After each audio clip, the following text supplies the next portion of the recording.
Mga K-drama fans saan mang sulok ng mundo, check-in tayo. Comment mo muna kung taga saan ka bago magsimula ang kwento. Ang babae ay tumatakbo at nagbubutones ng kanyang blusa nang may panik. Bigla, siya ay sumugod sa gitna ng kalsada para pigilan ng isang taxi. Pagkatapos, ang babae ay nagmakaawa sa driver at mga pasahero sa loob ng sasakyan na tulungan siya dahil nagising siya ng huli. Malapit na siyang malate sa isang napaka-importanting interview. Nang makita ang kahabag-habag na babae, naawa ang driver at tinulungan siya. Subalit, nang dumating ang babae at pumasok sa interview room, agad siyang naduwal ng kanyang hawakan ng baso ng wine. Ang dahilan ay dahil sa sobrang pag-inom niya ng alak kagabi. Ngunit nakakagulat, ang babaeng ito ay may sobrang sensitibong pang-amoy at panlasa, kaya sa huli, nagawa pa rin niyang maakit ang atensyon ng chairman ng kumpanya. Ang mayamang chairman na ito ay nakaramdam ng imahe ng kanyang sarili noong kabataan sa babae. Wala siyang ideya na ang babaeng ito ay ang kanyang tunay na anak na nawala sa kanya 20 taon na ang nakalilipas. Si Obama ay lumabas ng interview room na may malungkot na ekspresyon. Iniisip niya na napakasama ng kanyang performance at tiyak na hindi siya papasa dahil takot siyang mapagalitan ng kanyang adoptive mother. Nag-part-time job si Obama. Nagkataon, nakilala niya ang isang customer na nakasabay niya sa taxi kaninang umaga. Ang customer na ito ay si Maru. Siya ay isang international student sa isang kilalang universidad. Dahil nagdesisyon ang mga magulang ni Maru na magpakasal pagkatapos ng 20 taong pagsasama, pumayag siyang bumalik sa Korea para manirahan kasama nila. Pagkatapos pumasok ni Maru sa tindahan para kunin ang singsing para sa kasal, nagkataon siyang mabunggo si Obama kaya nahulog ang kahon ng singsing. Kaya agad na pinaghinalaan ni Maru na ninakaw ni Obama ang kanyang singsing. Balak niyang hanapin siya para klaruhin ito, ngunit aksidente niyang natapunan ng wine ang mukha ni Obama. Kaya napilitan ding masuspinde ang trabaho ni Obama. Galit na galit si Obama at hiningi ang contact information ni Maru. Hiniling niya na bayaran niya ang kanyang nawalang kita. Kinabukasan, nagtrabaho si Obama sa barbecue restaurant at naalala ang ginawa ni Maru kagabi, kaya galit niya itong tinawagan para pagalitan. Pero aksidente niyang nahulog ang kanyang phone sa isang basin ng tubig. Dahil nabasa at hindi na nagamit ang phone, na-miss din niya ang tawag mula sa Winter Group. Nakikita si Obama na nagtatrabaho ng araw-gabi, naawa at nagsisi ang kanyang foster father. Pinayuhan niya itong magpahinga ng kaunti. Hindi naman naantig si Obama matapos marinig ito. Galit pa ito at sinabing simula pagkabata, palagi na siyang nagtatrabaho ng husto. Ayaw na ng foster father na makita pang nahihirapan si Obama, kaya hinanap niya ang notice paper na naghahanap ng isang tao na itinago niya sa loob ng maraming taon. Batay sa address na nakasulat dito, pumunta siya sa Winter Group, pero nang tinanong niya si Secretary Ann kung may nawawalang babae doon, nagalit ito at gustong siyang paalisin. Nagdulot ito ng paghihinala ng adoptive father kay Secretary Ann. Nang paalis na siya, nakita niyang kausap ni Secretary Ann ang chairman, pero hindi niya alam na ang chairman na ito ang tunay na ina ni Obama. Mahigit 20 taon na ang nakalilipas, ang 5 taong gulang na Obama lang ang nakakaalam na ipinagbili ni Secretary Ann ng palihim ang grupo. Natatakot si Secretary Ann na mabuko ang kanyang ginawa, kaya iniwan niya ito sa isang liblib na lugar. Sa ibabaw, sinasabi niyang gusto niyang tulungan ng chairman na hanapin ang anak, pero sa totoo, nag-iisip siya ng paraan para hadlangan ang lahat ng balita tungkol kay Obama noong panahong iyon. Ang inabando ng Obama ay dinala sa bahay ng kanyang adoptive father. Matiyaga niya itong pinalaki hanggang sa pagtanda. Sa wakas, natanggap ni Obama ang notice ng kanyang admission. Tumalon siya sa tuwa. Biglang naalala ni Obama na nagalit siya sa kanyang adoptive father kagabi, kaya naghanda siya ng masarap na pagkain para sa kanyang ama na nagtatrabaho sa construction site. Pero ang ama ni Obama at ang landlady sa construction site ay parehong tinamaan ng mabigat na bagay na nahulog mula sa itaas. Dinala sila sa ospital para sa emergency treatment. Sa kasamaang palad, pumanaw ang landlady makalipas ang ilang sandali. Dito, nakatanggap ng impormasyon si Obama at agad na nagmadali papunta sa ospital, pero hiniling sa kanya na pirmahan ang consent form para sa operasyon para mailigtas ang kanyang adoptive father. Mabilis na dumating ang pamilya sa ospital, pero ang hindi inaasahang pangyayari ay naganap pa rin. Sinabi ng doktor na dahil hindi stable ang kanyang blood pressure, kailangan nilang pansamantalang itigil ang operasyon. Sinabihan nila ang pamilya na maghanda mentally. Nang marinig ito ng adoptive mother ni Obama, galit niyang minura ang doktor. Iniisip niya na dahil mahina sila, hindi nila maililigtas ang asawa niya. Hiniling pa niya na agad na gawin ang operasyon. Pero nang malaman niyang si Obama ang pumirma ng consent form para sa operasyon, bumaling siya at sinisi si Obama na malas. Para magising agad ang kanyang ama, araw-araw ay nasa tabi niya si Obama para alagaan siya. Sa huli, dahil sa pagod, nakatulog si Obama sa bench. Sa panaginip, nakita niyang muling malusog ang kanyang ama. Pinayuhan din siya nito na maging matatag at ipagpatuloy ang buhay. Nang magising siya, nalaman niyang panaginip lang pala iyon. Pagkatapos, nalaman din niya na nagkamali na ang kanyang ama. Bagamat gustong-gusto ng adoptive father ni Obama na sabihin sa kanya na nakita na niya ang kinaroroonan ng kanyang tunay na ina, masyado siyang nasugatan para makapagsalita. Sa huli, lumisan siya sa mundong ito ng may pagsisisi. Hindi na gusto ng adoptive mother ni Obama ang kanyang anak. Ngayong wala na ang adoptive father, lalong naging masama ang ugali ng ina kay Obama. Paulit-ulit niya itong sinisisi sa pagkamatay ng asawa niya. Matapos asikasuhin ang lahat, pumunta si Obama sa winter group pero dahil hindi siya sumali sa training, pinaalis siya. Labis na nadismaya si Obama pero hindi niya mababago ang realidad. Walang magawa kundi sumigaw sa ilog para ilabas ang lahat ng kanyang mga problema. Pero sa sandaling iyon, bigla niyang nakita ang isang lalaki sa ilog. Akala niya ay may balak itong gawing masama, kaya mabilis niya itong inilabas sa pampang. Nang malaman niyang si Maru pala iyon, sunod-sunod niya itong sinampal at kinuha pa ang wedding ring sa kamay nito. Sinabihan niya itong bumalik para tubusin ang singsing gamit ang pera. Nang gabing iyon, pumunta si Obama sa tindahan ng kanyang foster mother para tumulong. Nang may makita siyang customer na ininsulto ang kanyang foster mother, sinita ni Obama ang kilos ng tao pero siya pa ang napagalitan ng kanyang foster mother. Sinabihan siya nito na huwag magpakita ng ganoong ugali sa mga customer. Sa wakas, ibinuhos ni Obama ang kanyang hinanakit. Palagi siyang nagsumikap pero kahit anong gawin niya, hindi pa rin siya minahal ng kanyang foster mother. Simulat sa pool, ayaw na ng foster mother kay Obama, isang batang hindi niya alam ang pinanggalingan. Ngayon, ibinuhos pa nito ang lahat ng galit sa kanya. Hindi na kinaya ni Obama. Binalak niyang mag-empake at lumayas. Pero bago siya makaalis, pinigilan siya ng kanyang foster mother. Nalaman niyang may malaking utang pala ang kanyang foster father noong buhay pa ito. Ayaw bayaran ng foster mother ang utang kaya ipinasa niya ang responsibilidad kay Obama. Biglang naging mabait ang foster mother kay Obama. Hindi lang ito nagdala ng fruit juice para sa kanya, binilhan pa siya ng bagong damit at sapatos. Akala ni Obama, nagbago na ito, pero hindi niya alam na ginagamit lang siya. Samantala, patuloy na niloloko ni Secretary Ann ang chairman. Akala nito, tutulungan siya nito sa paghahanap sa nawawalang anak. Pumayag pa ito na makipag-date ang kanyang panganay na anak na si Bill.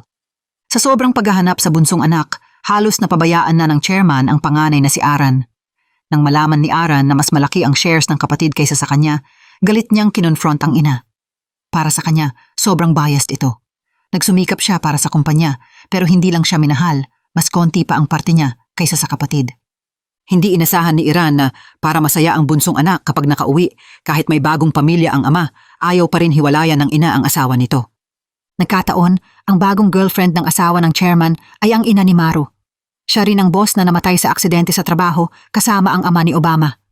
Para makatulong sa pamilya, si Maru na hindi sanay magtrabaho ay pumunta sa construction site para maghanap buhay. Nagkataon, dumating din si Obama para maghatid ng pagkain. Pagod na pagod si Maru sa matagal na trabaho, kaya malabo na ang kanyang malay. Sinubukan siyang alalayan ni Obama, pero itinulak niya ito sa lupa. Dahil doon, nagkaroon sila ng close contact. Dahil nawala ni Obama ang singsing ni Maru, inimbitahan niya ang pamilya nito na manatili sa restaurant ng kanyang foster mother. Pero hindi niya alam na ang stepfather ni Maru ang kanyang tunay na ama. Nakaupo ng malungkot ang chairman sa kwarto ng bunsong anak. Sana ay makauwi na ito. Naisip niya, kapag nakabalik ito, gagawin niya ang lahat para bumawi sa mga taong nawalang pagmamahal. Samantala, naisip ng stepfather ni Maru na kailangan niyang magtrabaho, kaya nagdesisyon siyang manatili sa restaurant ng foster mother ni Obama. Parehong ramdam nila na parang may connection sila. Para silang nagkita dati. Para sa stepfather ni Maru, kamukha ni Obama ang kanyang nawawalang anak. Kung buhay pa ito, siguro pareho na sila ng edad ngayon. Kinabukasan, naglinis sina Obama at Maru sa winter group. Nang sumakay sila sa elevator, nahulog ang phone ni Obama. Nakita ito ng chairman, pero agad na kinuha ni Secretary Ann at sinabing hahanapin niya ang may-ari. Nag-overtime si Aaron sa opisina nang hilahin siya ng boyfriend niyang si Bill para mag-bonding. Pero nagkamali siya at nahalo ang wine sample sa inumin. Nang maglinis si Obama sa opisina, itinapon niya ito sa basurahan. Pinahanap ito ni Aaron pero sinabi ni Obama na naitapon na. Kaya naghalungkat sila sa basura hanggang sa mahanap nila ang sample. Dahil dito, nagkakilala sila. Kinabukasan, pagkatapos ng trabaho, umuwi sina Obama at Maru. Akala ng foster mother ni Obama, nagpalipas sila ng gabi ng magkasama. Kaya hindi lang si Maru ang sinampal nito. Pati si Obama ay nasigawan at sinaktan. Parehong nagtampo. Nang ipakita ni Obama ang kita mula sa night shift, saka lang humupa ang galit nito. Pagbalik sa kwarto, napansin ni Obama na nawala ang kanyang phone. Sa kabilang banda, nakatanggap ng tawag si Bill mula sa ama nito. Nang makita ang wallpaper, na-realize niyang phone pala ito ni Obama. Gusto niyang pasalamatan ito sa pagtulong sa wine sample, kaya ipinangako niyang ipapasok siya sa winter group. Pero dahil kulang sa experience si Obama, odd jobs lang ang trabaho niya. Nang may customer na nagpahirap sa kanya, walang choice kundi lumuhod at humingi ng tawad. Nang araw na iyon, pagpasok ng chairman, may nakita siyang nahulog na bulaklak. Nang yumuko siya para pulutin ito, biglang bumagsak ang flower wreath sa kanya. Mabilis na pumrotekta si Obama. Nagpasalamat ang chairman at tinulungan siyang tumayo. Hindi niya alam na ang babaeng ito ang anak na matagal niyang hinahanap. Nakita ng chairman ang sarili niya noong kabataan sa pagkatao ni Obama, kaya madalas siyang magbalatkayo bilang empleyado at makipag-usap dito. Nang makita ni Aaron ang masayang pag-uusap ng dalawa, naiinggit siya dahil hindi siya kailanman ginanyan kaalaga ng kanyang ina. Una ay ayaw ibunyag ng chairman ang impormasyon tungkol sa bunsong anak, pero matapos kumbinsihin ng asawa, pumayag rin siyang magpalabas ng missing person report. Kasabay nito, isinama niya si Maru at ang kapatid nito sa kanilang villa. Noon pa man, ayaw nang makita ni Secretary Ann si Obama sa harap ng ina nito, kaya pinilit niya itong magbitiw sa trabaho. Nangako pa siya ng malaking halaga kay Obama. Nagkataong narinig ng chairman ang usapan nila. Galit na galit ang chairman sa ginawa ng anak, kaya mabigat niya itong pinagalitan. Nagdalamhati si Aaron at naghahanap kay Bill para ikwento ito, pero nang malaman niya ang ginawa nito, siya rin ay lubos na nabigo. Kinabukasan, dumating si Bill kay Obama at nag-alok na gumawa ng espesyal na wine para sa tindahan. Isinama niya ito para hanapin ang isang wine brewer, pero napakakaiba ng ugali nito. Kahit anong pilit nila, tumanggi pa rin itong sumama. Ayaw sumuko ni Obama sa pagkakataon, kaya patuloy niyang kinumbinsi si Mr. Kim. Sa walang humpay na pagtatangka ni Obama, sa wakas ay naantig ito. Pumayag siyang gumawa ng wine at ginawa pa siyang assistant ni Obama. Para mapuri ng ina, balak sanang kunin ni Aaron ang lahat ng kredito. Pero direkta nitong sinabi ng chairman na dahil kay Obama, kaya siya tumulong. Lalo itong nagpatibay ng impression ng chairman kay Obama. Samantala, nagpunta sina Obama at Maru sa kasamahan ng foster father nito. Doon niya nalaman na ang boss na nasa aksidente kasama ng ama noon ay ang ina ni Maru.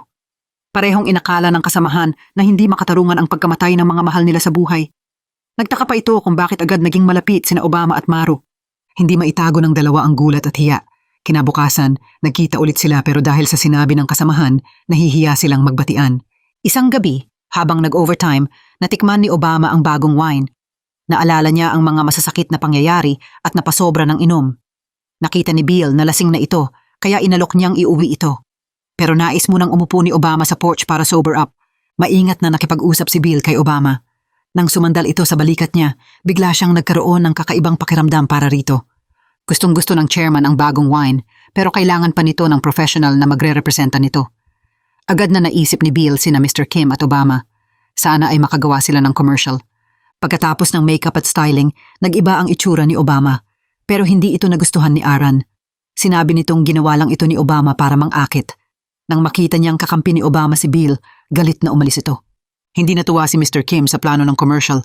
Galit niyang ipinatigil ang cooperation. Ayaw niya ng mga walang kwentang bagay. Dapat pagtuunan nila ng pansin ang wine brewing. Pero nang makiusap si Obama, pumayag rin siyang manatili. Patuloy na nagbalatkayo ang chairman bilang empleyado. Tinuruan niya si Obama ng wine brewing techniques. Dahil sa charm ni Obama, agad na nagtapat ng feelings si Maru. Pagkalipas ng panahon, nagkaroon na rin ng feelings si Obama kay Maru, kaya masayang tinanggap nito ang pag-amin. Sinabi rin niya ang totoong pagkatao nito. Iminungkahi ni Maru na pumunta sila sa police station para isubmit ang genetic code nito. Gusto lang nitong mahanap ang tunay niyang mga magulang. Araw-araw na nakikita ni Bill ang sweet moments ni na Obama at Maru, nagsimula na itong mainggit. Gusto rin niya ng ganong relasyon. Pero sa mga taong sila ni Aaron, palaging trabaho ang priority nito. Hanggang sa engagement nila, hindi pa rin normal dahil sa pagiging busy nito. Sawa na siya sa ganitong buhay. Diretsahan niyang hiniwalayan si Aaron. Naguluhan ito at hindi niya naisip na siya ang may kasalanan. Sinubukan pa nitong ayusin ang relasyon. Naalala ni Aaron na madalas magkita sina Bill at Obama, kaya inakala nitong si Obama ang dahilan ng break-up. Binalaan niya itong lumayo sa boyfriend nito. Para kay Obama, kakaiba lang ang sinabi nito. Isang gabi, habang nag-overtime si Obama sa opisina, Bigla siyang tinawagan ng police station. May nakita daw silang match sa genetic code nito. Hindi ito makapaniwala. Dahil ipinangako ni Secretary Ann na tutulungan ang chairman, ang number nito ang nakarehistro sa police station. Kaya nakatanggap rin siya ng balita tungkol sa genetic match. Natakot si Secretary Ann na kapag bumalik si Obama, mabubuko ang mga kasalanan nito sa nakaraan. Kaya kinabukasan, tinawagan niya ang police station at nagsinungaling na itinigil na raw ang paghahanap sa mga kamag-anak ni Obama. Sa parehong panahon, pumunta rin si Obama sa police station. Nagmamadali siyang humingi ng impormasyon tungkol sa kanyang kamag-anak pero sinabihang itinigil na ng kabilang panig ang paghahanap. Umalis si Obama ng puno ng panghihinayang. Nagkataon na daanan ni Obama si Secretary Ann. Wala siyang ideya na ang lalaking ito ang dahilan kung bakit sila nagkahiwalay ng kanyang pamilya ng mahigit 20 taon. Dahil sa balita mula sa pulisya, labis na nagulantang si Obama hanggang sa mahimatay sa trabaho. Dali-daling inuwi ni Maru ang walang malay na si Obama.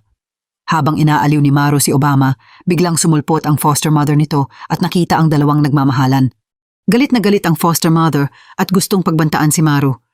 Palagi niyang inakala na illegitimate child ng kanyang asawa si Obama. Kaya mula pagkabata, mabagsik ang trato nito kay Obama. Pero kahit ayaw nito sa kanya, ayaw rin nitong masaktan ang damdamin ni Obama. Nang marinig ng chairman na naghimatay si Obama sa pabrika, naghanda ito ng pagkain para dalawin siya. Pero nakita nitong pinagmumura si Obama ng foster mother nito. Doon lang nito nalaman ang kalagayan ni Obama. Hindi nito napigilang maawa. Pagkatapos makipaghiwalay, gustong makita ni Bill si Obama. Nasaksihan ito ni Aran at inakalang ninakaw nito ang boyfriend nito. Nang malaman niyang pinasok ni Bill sina Obama at Maru sa kumpanya, lalo siyang nagalit. Sinadya nitang bigyan si Obama ng mabibigat na trabaho para mapilitan itong umalis. Pero hindi alam ni Obama ang galit nito. Tiisin lang niya ang lahat ng ipinapagawa sa kanya. Habang naghahatid ng materyales si Obama sa garahe, may nakita siyang lalaki sa kotse na naghimatay. Kahit anong kalampag niya sa bintana, hindi nagising si Secretary Ann. Walang choice si Obama kundi basagin ang bintana gamit ang fire extinguisher. Doon niya ito dinala sa ospital. Pagkagising ni Secretary Ann, nalaman niyang si Obama ang nagligtas sa kanya. Pasalamat ng pasalamat ito, pero hindi niya alam na ang babaeng ito ang anak ng chairman na kanyang pinabayaan. Kinabukasan sa trabaho, nakita ni Obama ang chairman. Agad niyang nakilala na ito ang babaeng palaging tumutulong sa kanya. Para bang sobrang spoiled ng chairman kay Obama.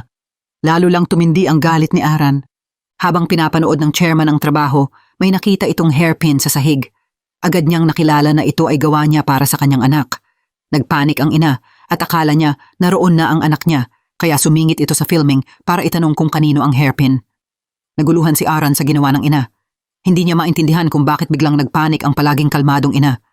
Akala ng chairman naroon na ang anak niya dahil sarili niyang kamay ang gumawa ng hairpin na iyon para dito. Nang malaman ng ama ang kwento, naisip rin nitong buhay pa ang bunsong anak. Dahil sa breakup, ibinuhos ni Aran ang galit kay Obama. Inakala nitong ginamit nito ang boyfriend nito. Narinig ni Secretary Ann ang usapan nila. Pribado nitong kinausap ang anak nito. Gusto ng ama na pakasalan ng anak si Aran dahil iisa na lang ang anak ng chairman. Kapag naging manugang si Bill, madali na lang nitong makukuha ang kumpanya. Nag-imbestiga si Secretary Ann tungkol kay Obama. Nang makita ang pangalan ng foster father nito, naalala niyang pumunta ito sa kanya dati. Ipinakita pa nito ang hairpin na dala-dala ni Obama mula pagkabata. Naintindihan na ni Secretary Ann na si Obama ang anak ng chairman na kanyang pinabayaan. Para malaman kung naaalala pa siya ni Obama, iminungkahi nitong dalhin si Obama sa winery. Noong balak niya itong patayin para maitago ang katotohanan, biglang sinabi ni Obama na siya ay isang orphan. Wala siyang alaala sa nangyari noong bata siya. Dahil dito, hindi natuloy ang balak ni Secretary Ann. Ayaw makipaghiwalay ni Aran sa boyfriend nito. Nagmakaawa pa ito sa kanya. Nasaktan ng ama nang makita ang dating mayabang na anak na ngayon ay nag-iisa na lang. Galit na pumunta ito sa bahay ni Obama at sinabing may boyfriend na ito, bakit hindi pa pakawalan si Bill. Kinabukasan ay ang press conference para sa bagong wine. May nakita si Aran na hairpin sa bag ng ina. Dahil sa galit, itinapon niya ito sa sahig. Nagkataong nakita ito ni Obama at pinulot. Habang naghahanda para sa press conference, biglang bumagsak ang ilaw mula sa kisame. Mabilis na sinagip ni Bill si Obama pero siya ang tinamaan. Nang makita niyang sinisisi lahat si Obama, galit niyang kinondena ang lahat. Dali-daling dinala ni Obama si Bill para gamutin ang sugat nito. Habang naglalakad, biglang nagtapat ng feelings si Bill. Komportable siya kapag kasama si Obama. Sana ay pag-isipan niya ito. Pero para kay Obama, kaibigan lang si Bill. Wala siyang ibang nararamdaman. Ayaw sumuko ni Bill, kaya pumunta siya sa bahay ng chairman para humingi ng pahintulot na makipaghiwalay kay Aaron. Nang malaman ito ng ina ni Bill, natakot siyang mawalan ng suporta ng pamilya ng chairman. Kaya galit na pumunta siya sa bahay ni Obama para maggulo. Sinabi niyang dapat turuan ng leksyon si Obama. Nang makita ng foster mother na inaapi si Obama, agad nitong ipinagtanggol. Sinabi nitong siya lang ang pwedeng mangapi kay Obama at walang ibang babae ang pwedeng gumawa nito. Galit na sinabihan ng foster mother si Bill na umuwi na lang at turuan ang sarili niyang anak. Umalis ng galit ang ina ni Bill. Dahil sa pagpupursigi ni Bill na makipaghiwalay, naputol din ang engagement ng dalawang pamilya. Hindi matanggap ni Aaron ang resulta, kaya lumuhod ito sa harap ni Obama. Nagmakaawa si Aaron na iwan ni Obama ang boyfriend nito at ibalik ang puso ng minamahal nito. Kahit ipinaliwanag ni Obama na walang relasyon sila ni Bill, ayaw pa rin maniwala ni Aaron. Nang makita ng chairman ang lungkot ng anak dahil sa nasirang engagement, nagsimula itong maawa. Pumunta pa ito kay Obama at sinisi ito sa pagkasira ng love life ng anak nito. Pag-uwi ni Bill sa bahay, hindi rin ito nakaiwas sa pagalit. Habang nagtatalo ang buong pamilya, muntikan ng mabuko ni Secretary Ann ang tunay na pagkatao ni Obama. Ayaw sumuko ni Aaron. Sinabi nito sa boyfriend na hindi ito susuko. Gagawa pa ito ng paraan para mapahamak si Obama. Kinabukasan, sinadya niyang tawagin si Obama at pinapunta ito sa cafe para maghatid ng mga dokumento. Pero sinadya niyang magpabigay ng cash kay Obama sa harap ng ibang tao. Pinakuha pa nito ang litrato ng pangyayari. Natanggap din ng chairman ang balita tungkol sa pagkalat ng formula ng bagong wine. Dahil kay Obama, nakasalalay ang formula, siya ang naging unang hinala. Pagkatapos ng trabaho, lihim na naglagay si Aaron ng pera sa locker ni Obama. Pero nakita rin nito ang hairpin ng kapatid. Nagkataong bumalik si Obama at tinanong ni Aaron kung bakit nasa kanya ang hairpin. Nang malaman na kay Obama talaga ito, lubos na nagulantang si Aaron. Hinila ni Aaron si Obama papunta sa liblib na lugar at tinanong kung bakit nagtatrabaho ito sa Winter Group. Itinulak nito si Obama sa lupa. Hindi matanggap ni Aaron na ang kapatid pala nito ang katabi niya. Bumalik ito sa opisina at ginulo ang desk ni Obama. Sa wakas, nakita ni Aaron ang larawan ni Obama noong bata pa. Doon lang nito naniwala na ang kapatid nito ito. Pero imbes na matuwa, natakot ito na baka ibigay ng ina ang buong kumpanya sa kapatid. Para hindi makabalik ang kapatid, nagpasya si Aaron na itago ang katotohanan. Sinisi rin nito si Obama sa pagbebenta ng confidential documents. Kahit anong paliwanag ni Obama, walang naniniwala. Kaya dahil sa pagkalat ng company secrets, natanggal si Obama sa Winter Group. Hindi naniwala si Maru na gagawa si Obama ng ganun. Sa halip, pinaghinalaan niya si Aaron, kaya sinundan niya ito para maghanap ng ebidensya. Nang gabing iyon, labis na nagdalamhati si Obama sa pagkakatanggal. Pumunta ito sa bahay ng chairman para magpaliwanag na si Aaron ang nagpadala sa kanya. Galit na itinulak siya ni Aaron. Naalala ni Obama ang mga away nila noong bata pa. Binuhusan ng tubig ng lola si Obama at sinisi sa pagnanakaw ng fiancé ni Aaron. Kahit anong paliwanag ni Obama, pinalayas pa rin siya. Kinabukasan, may natanggap si Obama na balita mula sa kasamahan na nasa kumpanya pa rin ang traidor. Pumunta siya para hulihin ito. Pero nang makita siyang nag-iisa, binuli siya. Buti na lang dumating ang tatay ni Maru para iligtas siya. Hindi pa rin sumuko si Obama. Pumunta ulit ito kay Aaron para magpaliwanag. Pero bago pa makapagsalita, umalis na si Aaron. Walang choice si Obama kundi sumakay ng taxi para habulin ito.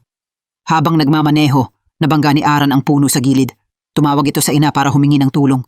Nakita ni Obama na nasugatan si Aaron. Balak niyang tumawag ng ambulansya. Pero dumating ang chairman at si Secretary Ann. Nang tanungin ng chairman kung bakit nangyari ang aksidente, sinabi ni Aaron na sinadya raw ni Obama takutin siya. Ginawa lang ito ni Aaron para mapalaya si Obama. Lubos na naniwala ang chairman sa anak. Hinampas nito si Obama at binalaan na huwag nang magpakita ulit. Labis na nasaktan si Obama. Pero pag-uwi niya, nandoon ang ina ni Bill. Sinisi siya nito sa lahat ng nangyari. Pagod na pagod si Obama kaya nagdesisyon itong mag-empake at umalis. Nang malaman ng foster mother na tumakas si Obama, galit na pumunta ito sa Winter Group para kausapin ang chairman. Doon nito nakita ang missing person notice at nakilala si Obama noong bata pa. Nalaman din ni Maru ang katotohanan kaya mabilis niyang sinabi sa chairman na si Obama ang nawawala nitong anak. Nagulat ang chairman at naghimatay. Samantala, sumakay na si Obama ng bus papunta sa bagong lugar para magsimula ulit. Pagkagising ng chairman, dali-dali itong pumunta sa bahay ng foster mother para hanapin si Obama. Pero hindi na nito makita ang anak. Hindi nagtagal, dumating ang asawa ng chairman. Nabasa nila ang diary ng foster father ni Obama. Halos mahimatay ang foster mother nang malaman na hindi illegitimate child si Obama, kundi isang batang ampon lang pala. Naalala ng chairman ang mga nagawa nito kay Obama noon at labis itong nanghinayang at hindi makapagsalita. Sinisi nito ang sarili sa pagiging masamang ina. Naroon mismo ang anak niya pero hindi niya nakilala at pinagmalupitan pa. Nang malaman ito ni Aaron, nagkunwari itong walang alam. Nagkunwari pa itong hindi alam ang katotohanan. Samantala, walang mapuntahan si Obama kaya nagpa siya itong pumunta sa bahay ni Mr. Kim. Balak niyang manatili roon at matuto ng wine brewing skills. Nang malaman ni Maru ang address ni Obama, agad itong pumunta. Sinabi nito na siya ang nawawalang anak ng chairman. Bagamat nagulat si Obama sa balita tungkol sa tunay niyang ina, nang maalala ang ginawa ng chairman sa kanya, ayaw niyang tanggapin ang katotohanan. Para matanggap siya ni Obama, pinapunta ng chairman si Obama sa sine gamit si Maru. Pero dinala nito sa restaurant para kumain. Pero kahit anong gawin ng chairman, hirap pa ring magpatawad si Obama. Kaya nagdala na lang ito ng mga regalo para humingi ng tawad sa foster mother ni Obama. Hiniling ng chairman na kumbinsihin si Obama na bumalik. Pero nang makita ang mga regalo, hindi pinansin ng foster mother. Hindi lang hindi hinawakan, itinapon pa nito pabalik. Mariin nitong sinabing hindi niya hahayaang bumalik si Obama sa tunay nitong ina. Nang araw na iyon, dumating ang landlord. Dahil walang kontrata ang foster mother, pinahirapan ito ng landlord. Gusto nitong paalisin sila. Kailangan nitong magdeposito ng 100,000,000 won.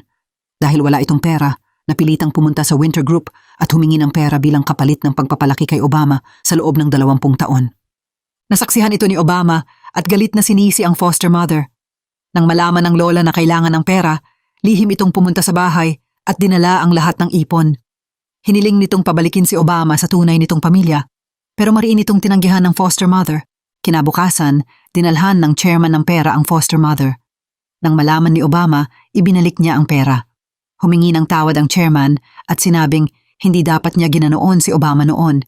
Pero dahil sa sama ng loob, ayaw makipag-usap ni Obama at ibinalik lang ang pera. Sinabi nitong hindi na siya babalik. Habang inaapi ng landlord ang pamilya ng foster mother, biglang dumating ang tunay na ama ni Maru. Binili nito ang buong kalye, kaya hindi na kailangang lumipat ang pamilya. Samantala, patuloy na ginugulo ni Aaron ang ex-boyfriend nito. Nakita ito ni na Secretary Ann at ang asawa nito. Alam na ng asawa na si Obama ang bunsong anak ng chairman, kaya sinabing payag sila kung manligaw ang anak kay Obama. Lalong nag-alala at nagalit si Aaron.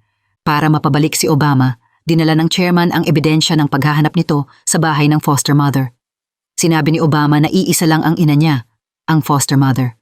Binalaan niya ang chairman na huwag na itong mangulit. Habang papalayo ang chairman, maski malungkot si Obama, nagkunwari siyang okay lang. Nang muntikan ng mabangga ng truck ang chairman, agad itong iniligtas ni Obama. Nahimok din ang foster mother nang makita ito. Pag-uwi, mabilis nitong pinag-empake at pinalayas si Obama. Tinawag nito ang tunay na magulang ni Obama para sunduin ang anak. Alam ni Obama na hindi talaga siya pinapalayas, kaya sumama siya sa chairman. Sa magandang kwartong inihanda, naiiba ang pakiramdam ni Obama. Hindi niya alam kung paano manirahan doon. Nang malaman ni Aaron na bumalik ang kapatid, uminom ito para makalimot. Lasing, ibinuhos nito ang galit kay Obama sa harap ng kapatid ni Maru.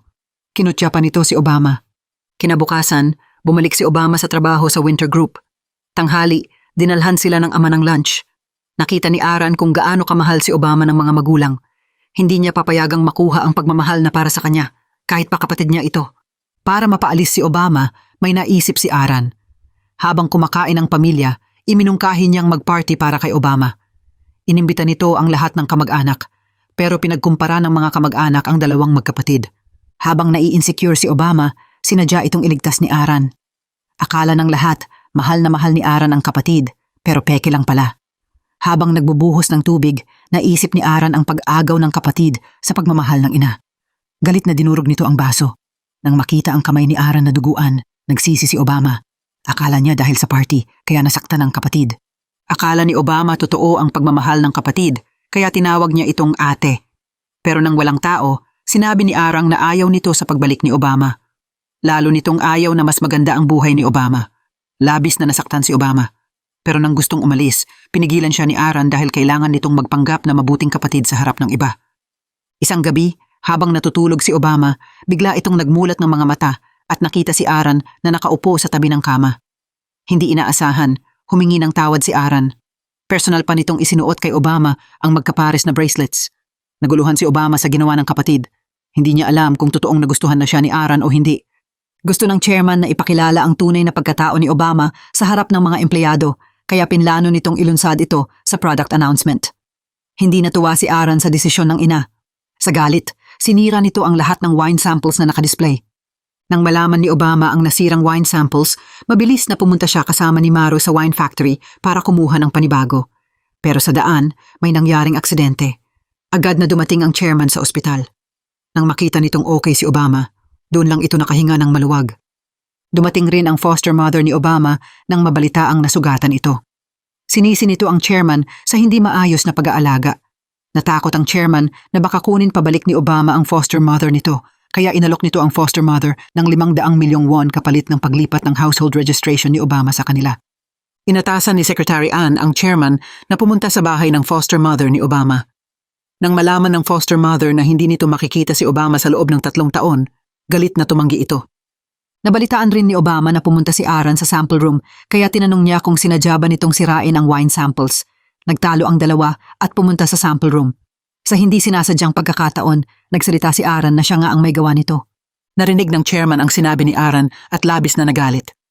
Iminungkahi nitong palitan ni Obama si Aaron bilang head ng development project. Nagulat si Aaron sa desisyon. Pero bago pa man matapos ang trabaho, dumating ang lalaking inupahan niyang kumuha ng litrato nito dati. Ginipit nito si Aaron na kung hindi magbibigay ng pera, isusumbong niya ang totoo sa chairman. Buti na lang dumating si Bill at agad na kinuha ang recording pen.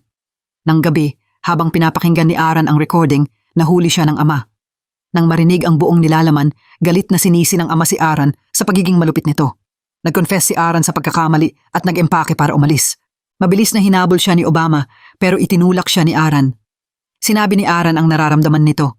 Hindi niya alam kung paano tatanggapin ang kapatid. Natatakot siyang kunin ni Obama ang lahat ng meron siya. Nang matulog si Aaron, na naginip itong pinalayas siya ng pamilya kaya lalo niyang kinamuhian si Obama. Kinabukasan, kusang kinausap ni Obama si Aaron para ayusin ang relasyon nila. Pero kahit anong sabihin ni Obama, hindi sumagot si Aaron. Agad na napansin ni Obama na may problema. Alam ni Bill na hindi makapagsalita si Aaron kaya dinala nito sa ospital. Pero ayaw ni Aaron ng treatment dahil natatakot siyang makuha ng kapatid ang posisyon niya sa kumpanya. Nalaman agad ng chairman ang communication disorder ni Aaron. Sinisi nito ang sarili sa hindi pag-intindi sa nararamdaman ng anak. Malungkot din ang lola. Akala nito magiging masaya ang pamilya sa pagbabalik ng apo. Hindi inaasahan na magkakasakit si Aaron. Nang makita ni Aaron ang pag-aalala ng pamilya, naramdaman din nito ang pagmamahal nila.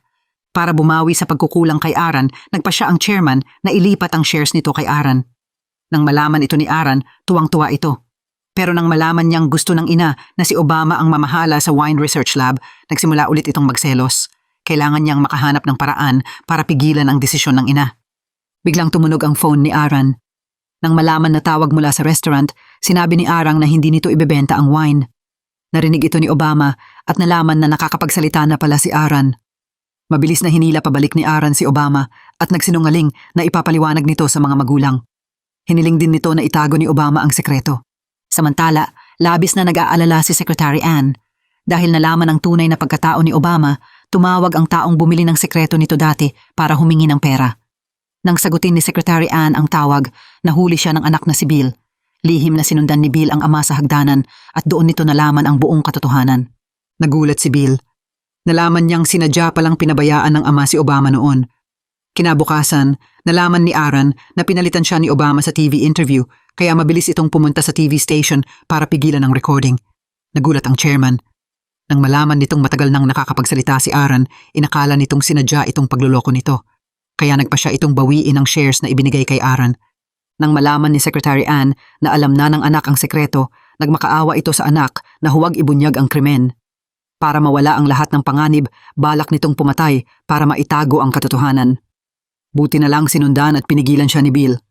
Nabasa ni Bill ang notes ng ama tungkol sa pagkawala ni Obama, kaya mabilis itong pumunta sa bahay ng chairman para linawin ang lahat. Pero nang maisip ang ama, hindi niya nasabi ang totoo. Napansin ni Aaron na may problema ang ex-boyfriend kaya tinanong nito kung ano ang nangyari. Hindi nagtago si Bill at sinabi ang totoo tungkol sa pagkawala ni Obama. Hindi inasahan ni Aaron na ganun pala si Secretary Ann pero para makasama pa rin ang ex-boyfriend, nagpa siya itong sirain ang lahat ng ebidensya. Nagkataong dumating si Obama para patayin ang apoy. Ang away nila ay nakuha ang atensyon ng chairman. Mabilis na kinuha ni Aaron ang diary pabalik. Nakita ng ama ang hindi magandang relasyon ng dalawang anak, kaya binalak nitong ipadala si Obama sa abroad para mag-aral. Kinabukasan, may tumawag na estranghero kay Obama. Sinabi nito na alam niya ang totoong nangyari noong nawala ito. Habang papunta sa meeting, nagkataong nakasalubong niya si Secretary Ann. Agad na pumunta si Secretary Ann sa surveillance room at pinalayas ang guard. Habang nasa elevator si Obama, pinindot nito ang stop button. Napansin ni Obama na may problema. Buti na lang dumating si Maru para iligtas siya. Samantala, ginamit ni Aaron ang kwento ng pagpapabaya ni Secretary Ann para takutin ang ex-boyfriend nito. Sinabi nitong kung hindi ito pakakasalan, isisiwalat nito ang lihim. Para protektahan ang ama, napilitang pumayag si Bill. Pero nang mag-propose ito sa bahay ng chairman, tutol na tutol ang chairman. Akala nito na hindi malinis ang relasyon ni Bill sa dalawang anak nito. Kung papayagan nitong pakasalan ito ang anak, siguradong malulungkot lang ito. Sinadya ring pinigilan ng chairman ang lahat ng trabaho ni Aaron sa kumpanya, pero ayaw pa rin magbago ng isip nito. Dinala pa ni Aaron sina Obama at ang ina ni Bill para magsukat ng wedding dresses. Pag-uwi, binalaan ni Aaron si Obama na lumayo sa boyfriend nito. Kahit ipinaliwanag ni Obama na hindi niya gusto si Bill, ayaw pa rin maniwala ni Aaron. Nang makita ang ama, nagkunwari pa itong nahulog sa sahig. Gusto palang palabasin na binubuli siya ng kapatid. Para masiguradong epektibo ang plano, sinadya ring gupitin ni Aaron ang wedding dress nito at itinapon sa harap ng kwarto ni Obama. Nang makita ito ni Obama, nagtaka ito kung ano ang nangyari. Nahuli siya ng ama. Kahit nagpaliwanag si Obama na hindi siya ang gumupit, akala pa rin ng ama na nagseselos ito kaya ginupit ang damit. Kinabukasan, dinala ni Aaron si Bill sa bahay. Nang malaman ito ng chairman, galit na nakipagtalo sa asawa. Sinisi ng lola si Obama. Akala nito hindi lang nasira ang kasal ni Aaron, pati ang relasyon ng mag-asawa. Nasaktan si Obama. Akala niya magiging masaya siya sa piling ng tunay na pamilya, pero mas lalo lang siyang nasaktan. Dumating ang araw ng wine tasting. Para siraan si Obama, itinapon ni Aaron ang sample wine at pinalitan ito ng lumang wine ng kumpanya. Nang matikman ito ng chairman at ni Secretary Ann, agad nilang napansin ang problema. Akala nila nagmamagaling si Obama kaya iba ang dinala. Sinubukan magpaliwanag si Obama pero ayaw makinig ng chairman. Pakiramdam nito, parang estranghero na lang sila sa isa't isa, hindi ina at anak. Dahil sa gulo, binigyan ng pera ng ama si Obama at pinauwi sa foster mother. Dahil sa lahat ng nangyari, nawalan na ng pag-asa si Obama sa bahay na ito. Tahimik itong nag-empake at umalis. Tuwang-tuwa si Aaron nang makita ang pag-alis nito. Kinabukasan, nalaman ng chairman na pinauwi ng asawa si Obama sa foster mother. Natakot itong mawala ulit ang anak kaya mabilis na pumunta roon. Nalaman din ni Obama na nagde-date ang foster mother nito at ang ama ni Maru. Pinag-uusapan pa nila ang pagpapakasal. Ayaw nang mangistorbo ni Obama kaya umalis na lang ito. Nang malaman ng foster mother na tumakas si Obama, galit na pumunta sa bahay ng chairman. Sinisi nito ang pamilya sa pagpapabaya kay Obama ng mahigit 20 taon. Dahil walang matuluyan, nagtrabaho na lang si Obama sa restaurant. Dahil manyakis ang amo, kailangan pa nitong harangan ang pinto ng mesa para makatulog ng mahimbing. Mabilis na nakita ni Aaron kung nasaan si Obama. Para tuluyan itong mawala, binigyan nito ng plane ticket si Obama papuntang abroad. Nagkuntsaba pa ito kay Secretary Ann para sabihing nagbakasyon lang si Obama. Kinabukasan, dinalhan ni Secretary Ann at ng asawa nito ng regalo ang chairman.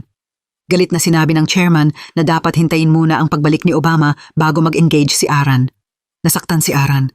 Akala nito ang kapatid lang ang mahal ng ina. Dahil sa pag-alis ni Obama, si Mr. Kim na ang bahala sa wine research. Nang matikman ang wine na ginawa ni Obama, nagustuhan niya ito. Iminungkahi niyang gawin itong main product. Para siraan si Obama, dinagdagan ni Aaron ng additives ang wine. Nakita ni Mr. Kim ang kakaibang ginawa nito. Nang i-present ang wine, napansin ng shareholders ang kakaibang lasa kaya kinansela ang investment. Nabigo ang announcement at binahan ng reporters ang kumpanya. Para lang makamit ang gusto, sinadyaring ilubog ni Aaron ang kumpanya sa problema. Binalaan siya ni Mr. Kim na aminin ang ginawa o isusumbong niya ito sa chairman. Sinubukan siyang suhulan ni Aaron pero ayaw makipagsabwatan ni Mr. Kim. Habang nagtatalo ang dalawa, aksidenteng nahulog si Mr. Kim sa lawa. Nagpanik si Aaron at hinugot ang phone para tumawag ng pulis. Pero naisip ni Aaron na kung hindi maliligtas si Mr. Kim, hindi siya mabubuko. Pagbalik pinlano ni Aaron na isisi kay Mr. Kim ang paglalagay ng additives. Dinala ni Aaron ang ina sa research room ni Mr. Kim at nagkunwari itong nakakita ng bote ng additives doon. Kahit maraming ebidensya ang ginawa ni Aaron, ayaw pa rin maniwala ng chairman na gagawa ng ganun si Mr. Kim. Nagpa siya ang chairman na hintayin ang pagbalik ni Mr. Kim para klaruhin ang lahat. Mabilis na dumating ang araw ng kasal ni na Aaron at Bill. Iginiit ni Aaron na pakakasalan niya si Bill kahit tutol ang ina. Galit ang ina at tumangging dumalo sa kasal. Kahit malungkot si Aaron, pinilit pa rin nitong pakasalan si Bill. Balak sanang pumunta si Obama para batiin si Aaron, pero dahil akala niya ayaw sa kanya ni Aaron, umalis na lang ito. Nalaman ng chairman na aalis si Obama kaya nagmakaawa na huwag itong umalis. Paulit-ulit na humihingi ng tawad ang chairman pero malamig pa ring umalis si Obama. Habang nagtatrabaho si Obama, isang customer ang nag-akusang magnito ito kaya dinala sa police station. Kailangan nito ng pampiyansa para makalabas kaya walang choice si Obama kundi tawagan si Maru. Pero dahil nasa meeting si Maru, wala itong dala ang phone. Narinig ni Secretary Ann ang tawag kaya nalaman nitong may problema si Obama. Pumunta ito sa police station para piyansahan si Obama. Pero nang paalis na si Obama, may nakabangga ito at nahulog sa sahig. Nakita ni Obama ang likod ni Secretary Ann at biglang naalala ang eksena ng pagpapabaya sa kanya noon. Nang makita ang ekspresyon ni Obama, naisip ni Secretary Ann na baka naalala na nito ang lahat. Inalok nito si Obama ng plane ticket para mag-aral sa abroad. Pero ayaw pumayag ni Obama. Galit na galit si Secretary Ann nang tanggihan ito.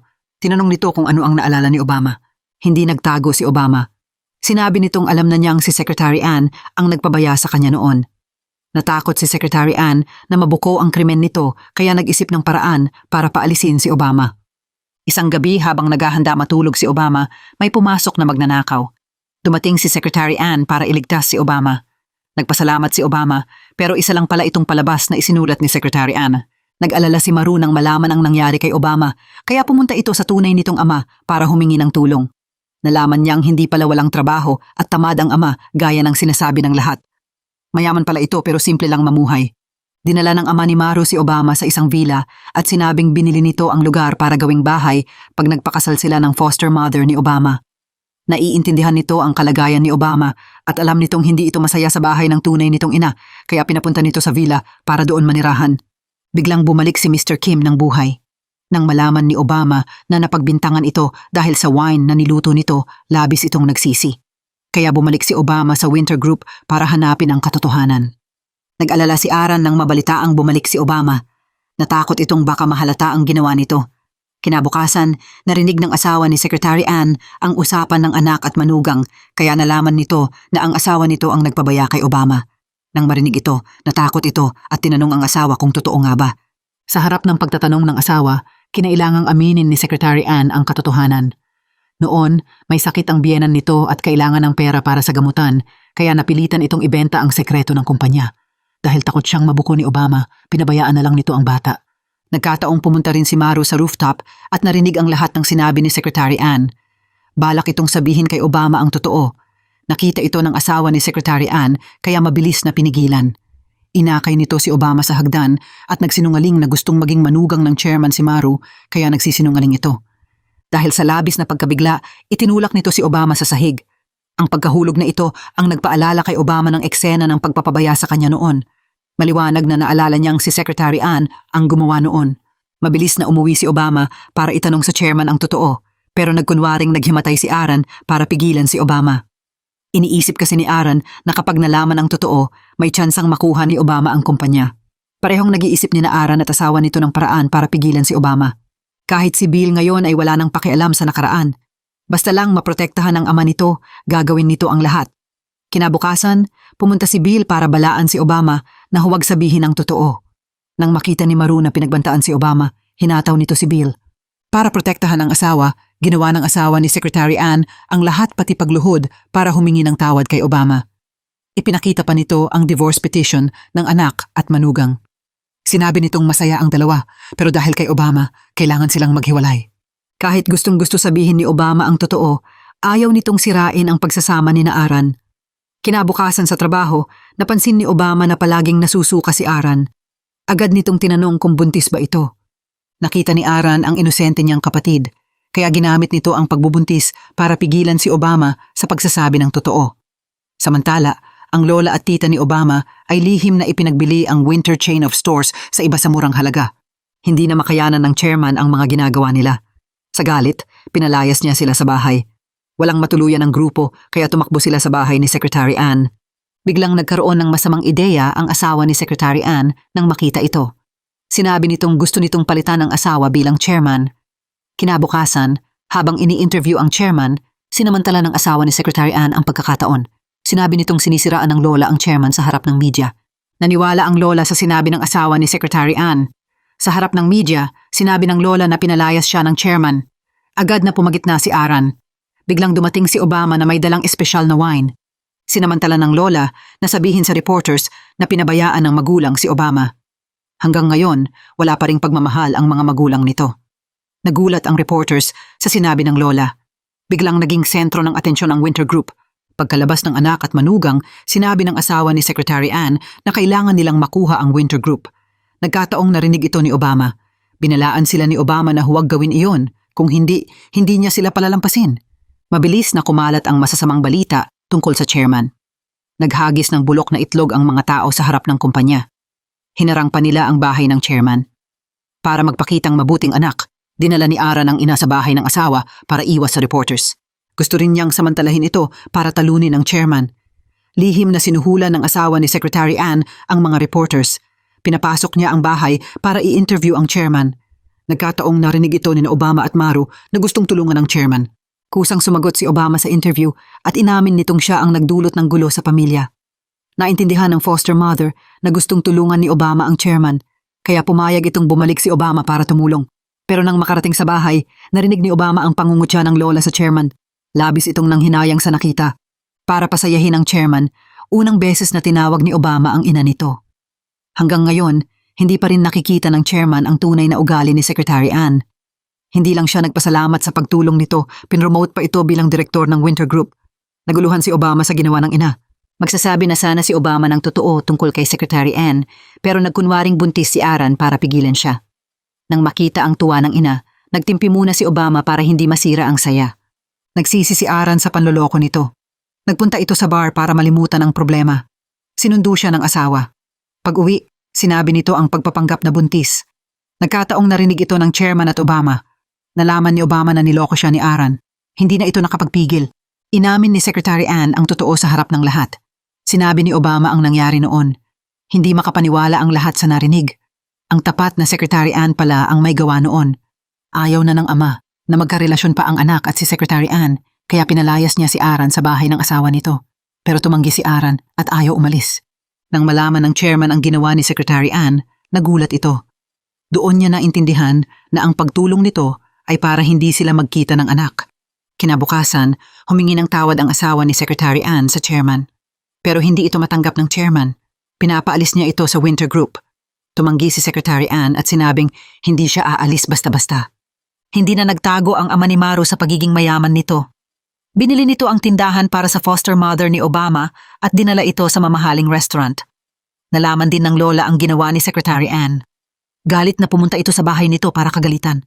Naospital ang asawa ni Secretary Ann sa galit. Pagkagising, hiniling nitong maghiwalay na ang anak at manugang para sa kapayapaan. Ayaw ni Aran na iwan ang asawa, kaya nakiusap kay Obama na patawarin si Secretary Ann. Sinabi nitong hindi nangyari ang lahat 20 taon na ang nakalilipas. Narinig ng chairman ang sinabi ni Aran at hindi nito matanggap ang ginawa ni Secretary Ann, kaya tumanggi ito sa kahilingan. Sa kabilang banda, nakita ni Secretary Ann ang gulo sa bahay at nagsisi sa ginawa niya noon. Kaya nagpa siya itong magpakamatay. Hindi makontak ng asawa ni Secretary Ann ang asawa nito, kaya galit na pumunta sa bahay ng chairman. Sinisi nito ang chairman sa nangyari. Nang marinig ito ni Obama, wala na itong masabi. Simulat sa pool, biktima lang siya. Dahil kay Secretary Ann, nagkahiwalay sila ng magulang ng 20 taon. Walang balak sumuko si Secretary Ann. Sa halip, lihim niyang sinuhulan ang direktor ng isa pang kumpanya. Gusto niyang gamitin ang mga ito para maupo sa pwesto ng chairman. Parehong ayaw din makinig ni Aran sa mga magulang nito at itigil ang kasal na ito. Para maayos ang dalawang pamilya, ninakaw nito ang selyo ng ina at ginamit para pumirma sa kontrata ng isang malapit ng magbagsak na kumpanya. Mabilis na natuklasan ng chairman ang problema sa libro ng kumpanya. Muling nahirapan ang Winter Group. Tugma ang ginawa ni Aran sa balak ni Secretary Ann. Sinamantala nito ang gulo at tinawag ang shareholders meeting para sabay-sabay na atakihin ang chairman. Gusto nitong magbitiw ang chairman sa Winter Group. Nang malaman ni Obama ang nangyari, agad itong pumunta kay Mr. Kim. Pero kahit anong pagsuporta nito sa chairman, hindi pa rin kayang labanan ang mga nasa panig ni Secretary Ann. Nagpasya sina Obama at Maru na manatili at maghintay ng pagkakataong talunin si Secretary Ann para iligtas ang Winter Group. Nang malaman ng lola na ipapangalan ng chairman ang villa para sagipin ang kumpanya, agad nitong ipinagbili ang lahat ng gamit sa bahay para suportahan ang chairman. Hindi rin maganda ang buhay ni Aran. Kahit ipagkanulo ang pamilya, ayaw nitong iwan si Bill. Pero araw-araw siyang sinisisi ng biyenan. Kinabukasan, nang makita ni Aaron na nandun pa rin si Obama sa Winter Group, ibinuhos nito ang galit sa kapatid. Pinilit niyang paalisin si Obama. Habang nagtatalo ang dalawa, dumating ang ama ni Maru para pigilan si Aaron. Samantala, nagtataka si Secretary Ann kung sino ang biglang lumabas na malaking shareholder nang dalhin ni Maru ang ama nito sa opisina. Nang malaman ni Secretary Ann na ang ama ni Maru pala ito, agad itong yumuko at bumabati.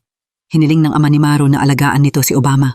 Pagkalabas nila, nagulat si Secretary Ann. Hindi niya akalaing ganun kalakas ang impluensya ng ama ni Maru. Pag-uwi, nakita ng ama ni Maru ang pag-aalala ng foster mother ni Obama, kaya pinalma niya ito. May kapalit ang lahat ng masamang ginagawa. Tiyak na pagbabayarin niya si Secretary Ann. Dahil napalitan na ang lahat ng gamit, dinala ng foster mother ni Obama ang pamilya ng chairman sa bahay nito. Para hindi mahiya ang chairman, pinatrabaho niya ito sa tindahan. Nang malaman ito ng asawa ni Secretary Ann, sinadya nitong dalhin ang mga kaibigan para hamakin ang chairman. Tinawanan nila ang dating mayabang na chairman na ngayon ay janitor na lang. Hindi pinahintulutan ng foster mother ni Obama ang bastos na ugali nito, kaya galit niyang pinalayas ang mga ito. Samantala, para mapasaya ang biyenan, kinuha ni Aaron ang produkto ng ibang kumpanya at sinabing ito ay bagong wine na kanyang ni-research. Nang malaman ito ni Obama, agad niyang ibinunyag sa strategy meeting. Dahil si Secretary Ann ang may hawak nito, naapektuhan din ito. Nakikita ng lola at ng anak ang hirap ng chairman araw-araw, kaya nagpa siya silang magtrabaho. Gusto nilang tulungan ang pamilya sa sarili nilang paraan. Nang malaman ni Aaron ang kalagayan ng ina, nagsisi rin ito. Gusto nitong ilipat ang ina sa mas magandang lugar, pero lubos nang nadismaya ang chairman. Ayaw nito patawarin si Aaron. Kinabukasan, may reporter na dumating sa tindahan para i-interview ang chairman. Ang asawa ni Secretary Ann ang nagpatawag nito. Galit na dinala ng chairman ang foster mother ni Obama sa bahay ni Secretary Ann. Hindi lang nito sinigawan ang asawa ni Secretary Ann, ibinunyag pa nito ang mga krimen nito sa harap ng reporter. Ayaw na nitong magtago. Alam din nitong hindi susuko si Secretary Ann. Mabilis na nagdaos ng hearing ang kumpanya. Ayaw mawalan ng lahat ni Secretary Ann, kaya ibinato nito ang sisi kay Aaron. Para hindi matanggal bilang department head, ninakaw ni Aaron ang bagong research wine ni Obama. Nang akala niyang nagtagumpay na siya, biglang lumitaw si Obama at ibinunyag ang balak nito. Nang malaman ni Arang na bigo siya, labis itong nanghina. Dumating ang araw ng wine brewing competition sa Winter Group. Nang malaman ni Secretary Ann na sumali si Obama, gusto niya itong pigilan pero walang magawang dahilan. Sinabi lang nitong kung manalo si Obama, papayagan niyang bumalik ang chairman. Pero kung matalo, hindi na sila makakapasok sa Winter Group. Sa araw ng kompetisyon, sinuhulan ni Secretary Ann ang mga judges. Balak nitang gawing panalo si Aaron. Buti na lang nadiskubre at napigilan ng ama ni Maru ang plano nito. Walang choice si Secretary Ann kundi ideklara si Obama bilang nagwagi. Masayang-masaya si Obama sa pagkapanalo. Sa harap ng shareholders, tinupad ni Secretary Ann ang pangako nito. Dapat nilang payagang bumalik ang chairman sa Winter Group. Ibinuhos ni Secretary Ann ang galit kay Aaron. Sa init ng ulo, inilipat niya ito sa subsidiary company. Bago umalis, gustong bisitahin ni Aaron ang ina pero natiyak na pinalayas siya sa bahay. Pagkatapos, pumunta si Aaron sa beach at naalala ang lahat ng ginawa nito. Doon lang siya nagsisi. Para matulungan ang inang mabawi ang Winter Group, bumalik siya kay Secretary Ann. Sinabi nitong gagawin niya ang lahat para dito. Pero ang totoo, kumukuha lang siya ng ebidensya para mapabagsak si Secretary Ann. Kahit sinabi ng lola at tita na traidor si Aaron, pinayagan pa rin nilang manatili ito sa bahay. Maayos ang lahat. Sina Maru at Obama ay nagkaroon ng romantikong kasal na puno ng pagpapala ng lahat. Isang araw habang nagtatrabaho, biglang naghimatay ang chairman. Hindi ito unang beses na nangyari, kaya itinago niya ito sa lahat at pumunta sa ospital para magpatingin. Sinabihan siyang may cancer siya. Ayaw sabihin ng chairman sa pamilya ang tungkol dito. Sa halip, labis siyang nag-alala sa kinabukasan ng pamilya. Hiniling ng chairman na sa hinaharap, patuloy na ituring ni Obama ang kanyang foster mother na tunay na anak. Nakita ng lahat na kakaiba ang ugali ng chairman kamakailan, pero hindi nila maintindihan kung ano ang nangyayari. Kinabukasan sa executive board meeting ng kumpanya, iminungkahi ng ama ni Maru na bigyan ng mahalagang posisyon ng chairman, pero tutol na tutol si Secretary Ann. Natatakot kasi itong balang araw ay matalo siya ng chairman. Pagkatapos ng meeting, agad na pumunta si Secretary Ann sa chairman. Pinilit niya itong umalis sa kumpanya. Pero kinabukasan nang pumunta si Secretary Ann sa ospital, aksidente niyang narinig na may cancer ang chairman. Nakita ni Secretary Ann na kahit may cancer, masipag pa ring nagtatrabaho ang chairman. Kahit makasarili siya, hindi niya maiwasang makonsensya. Hiniling niya na mag-ingat ito habang nagtatrabaho para magkaroon pa ng magagandang alaala kasama ang pamilya. Iminungkahi ng chairman ang isang family trip. Kumuha sila ng family photo na puno ng saya. Labis ang kasiyahan ng chairman sa sandaling iyon. Naroon sa tabi niya ang dalawa niyang matalino at mahuhusay na anak. Isang gabi dahil sa sakit, lihim na pumunta ang chairman sa kusina para uminom ng gamot. Nagkataong pumunta rin si Obama at nakita ang bote ng gamot na naiwan sa mesa. Kinabukasan, dinala ni Obama ang hinala sa pharmacy. Doon niya nalaman na anti-cancer drug pala ang iniinom ng ina. Para malaman ang sakit ng ina, sinundan ni Obama ito sa ospital. Paglabas ng ina, nalaman niya mula sa doktor na may liver cancer ang chairman. Hindi matanggap ni Obama ang resulta. Mabilis niyang sinabi kay Aaron ang kalagayan ng ina. Narinig ng ama ang usapan nila, kaya agad silang tumakbo pa uwi para direktang tanungin ang chairman. Hiniling ni Obama na sabihin nito ang totoo. Sa harap ng tanong ng pamilya, inamin ng chairman ang sakit nito. Hindi ito matanggap ng lahat. Nang gabing iyon, nag-usap ang buong pamilya. Gusto nilang magpagamot ang chairman. Kinabukasan, dinala nila ito sa ospital. Pero dahil huli na para sa treatment, iminungkahi ng doktor ang liver transplant. Agad na nagpa-test sina Obama at Aaron para sa compatibility. Samantala, aksidenteng nalaman ni Secretary Ann na minomonitor siya ni Aaron. Para mapaalis ito sa kumpanya, sinisi niya ang manugang sa pagnanakaw ng pondo. Napilitang mag-resign si Aaron at sumailalim sa investigasyon. Hindi na kinaya ni Aaron at sinabing may ebidensya siya laban kay Secretary Ann. Pupuntahan na niya ang pulis para ibunyag ang plano nito. Pero habang paalis, tumawag ang ospital. Nalaman niyang mataas ang compatibility rate nila ng ina. Balak sana ni Arang pumunta agad sa ospital pero pinigil ng mga tauhan ni Secretary Ann. Nagkaroon ito ng aksidente sa sasakyan at agad na nagkoma.